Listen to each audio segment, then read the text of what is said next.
Welcome back to Story Mode. So I bought a new car, opened up a savings account, I have money steadily coming in from modding consoles and selling games, and I had a girl in my life. What more could anyone ask?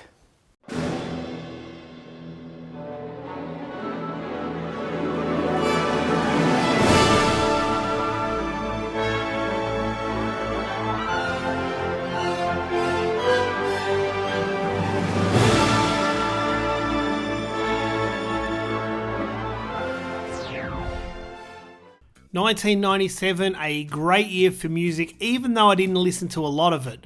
We had Daft Punk, The Chemical Brothers, Backstreet Boys, Aqua, but my two favourites are Green Day and The Verve. And there were some great movies as well: Starship Troopers, Con Air, Jackie Brown, The Fifth Element, Face Off, Titanic, Boogie Nights. But what about when the Star Wars trilogy came out, special edition 20th anniversary?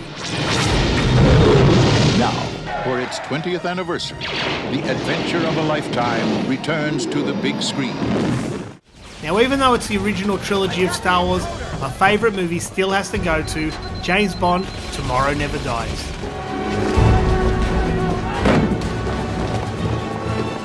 What the hell is he doing? His job. So it's 1997 and I'm having the time of my life. I'm selling games, I'm playing games, and I finally got my 1995 Honda Prelude VTIR. I was making trips all around Melbourne, delivering games, especially when Mario 64 came out. That Honda Prelude had so many kilometres put on it in 1997.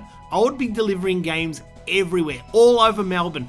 Some weeks I'd do over 1,000 kilometres in travelling just to deliver games. I think one of the busiest times for me was when Mario Kart 64 came out. It came out in Japan mid-December.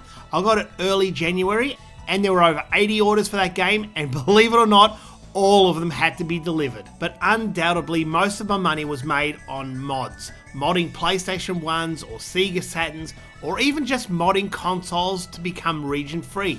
At the time, most modders would charge $120 to mod a PlayStation 1. But me, $99 delivered. On top of that, I would offer 30-day warranty and retune the laser for CDRs. The money I was making was unbelievable, and the love I got from my customers was equally as good. I was engaged to Kylie for around 5 years at this point, and I knew it was time to put more into the relationship than playing games and hanging out with friends. Although I was only 22, it's time to grow up. So my grandfather, being a scrap metal merchant, had a massive factory, and he was only using a quarter of it. So I asked him if I can have a part of the factory to sell my games from and mod consoles, because my business was starting to grow rapidly. My grandfather owned that factory for over 40 years. When I was young, I used to play in the big heap of scrap metal. The factory was so big, he only needed the back part, and he used to rent out the front part to a panel beater.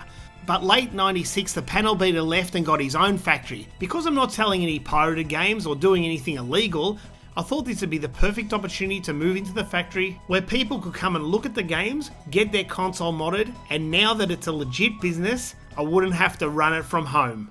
I also wanted him to go as guarantor to help me buy a house, and also wanted to marry Kylie and get everything in order. He was so happy for me and agreed, and he wished me all the luck. So I went out that day and had a look at a house that he recommended. It was quite small but very cozy, and one you could possibly raise a family in. So it's Sunday afternoon and I head over to Kylie's house to tell her the good news. We sit down and watch TV with the family, but something wasn't quite right. I couldn't put my finger on it. So we went to her room for a bit of a chat, and there was no beating around the bush. She just come out and said it. It's over. I was in so much shock I thought she was joking. When I asked her if she's serious, she says, "Look, I've made up my mind, there's no changing it, it's over." After 30 minutes of reasoning, practically begging, my mind fighting against itself, I was distraught. I was numb, I was empty, and I was alone. I got in my car and started heading home, which is roughly about an hour drive. I was in this brand new, nice, shiny Honda Prelude that now was nothing but a bit of plastic and metal.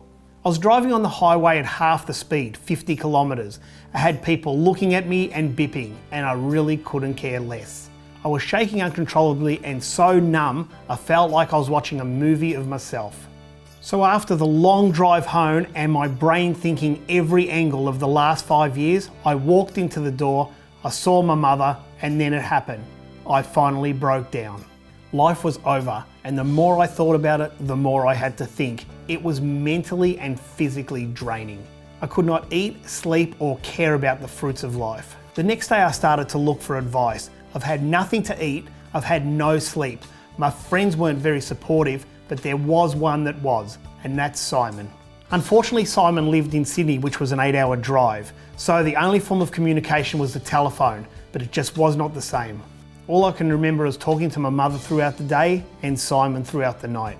A week went by and the pain was still there, just different. I had to get my mother to deal with all my customers, and within about 3 weeks, my business that I was once going to grow was literally dead.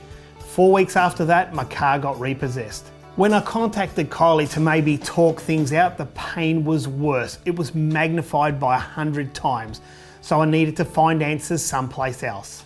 I had no car, no business. When I put on a Saturn game, I didn't even want to play it anymore. I wanted to pull it out of the TV and throw it in the bin.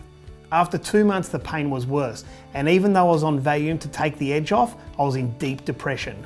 I couldn't find the answers, so I went to the pub, and that was it. I drowned myself and my pain in alcohol.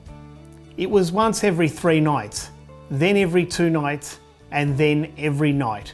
I'll go to the pub at 8 p.m. and get home early hours of the morning, drunk and angry with the world. And within 4 months, I weighed 47 kilos. But I didn't care. There are many stages you go through when grief's involved, and the first one is usually desperation for answers. I must understand why this happened. Not only did I want answers, I wanted to know who I was. And I wasn't so much grieving Kylie, I was grieving what my life would have been like.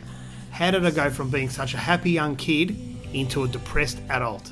Time keeps ticking along, beat to the sound of the song, beat everlasting entwined. If you feel alone or have thoughts on self-harm or worse, it's best to talk to someone, family, friends, a social worker, or even a professional counsellor.